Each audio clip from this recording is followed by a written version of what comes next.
Peut-être que vous rêvez d'un endroit où la liberté et le respect primeraient sur toute autre chose. Un espèce de monde utopique où vous pourriez couler des jours heureux au soleil. Eh ben les pirates ils l'ont fait. Si je vous dis Libertalia par exemple, ça vous dit peut-être quelque chose. Mais là je vous parle pas de ce que l'on peut voir dans les séries comme Black Sails ou les films comme Pirates des Caraïbes. Non.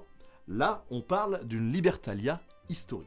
On trouve des traces de cette république pirate dans le second volume de l'Histoire générale des pirates qui est paru à Londres en 1728. Ce recueil, il a été écrit par un certain capitaine Charles Johnson. C'est en fait le pseudonyme du célèbre Daniel Defoe, le papa de Robinson Crusoe. Dans cette histoire, on retrouve des personnages hauts en couleur qui auraient fondé, au nord de Madagascar, une cité idéale régie par une constitution qui assure l'égalité de tous devant la loi. Et on a plusieurs personnages qui se mêlent là-dedans, comme un capitaine français, Misson, un moine défroqué italien, Caraccioli, et un capitaine anglais, Tew.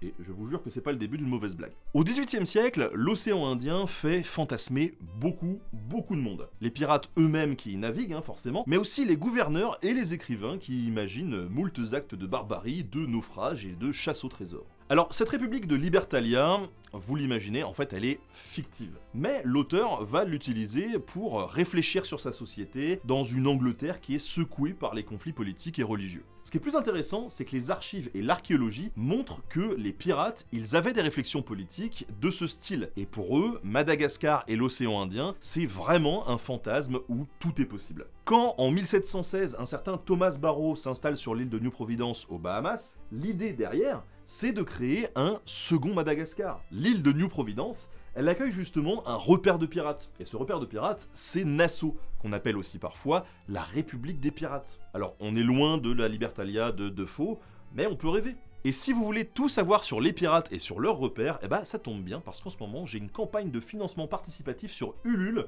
pour un super livre collaboratif autour de l'histoire des pirates de l'Antiquité jusqu'à nos jours que je réalise avec des historiens et des archéologues. Je vous mets le lien en description et je compte sur vous pour aller jeter un petit coup d'œil.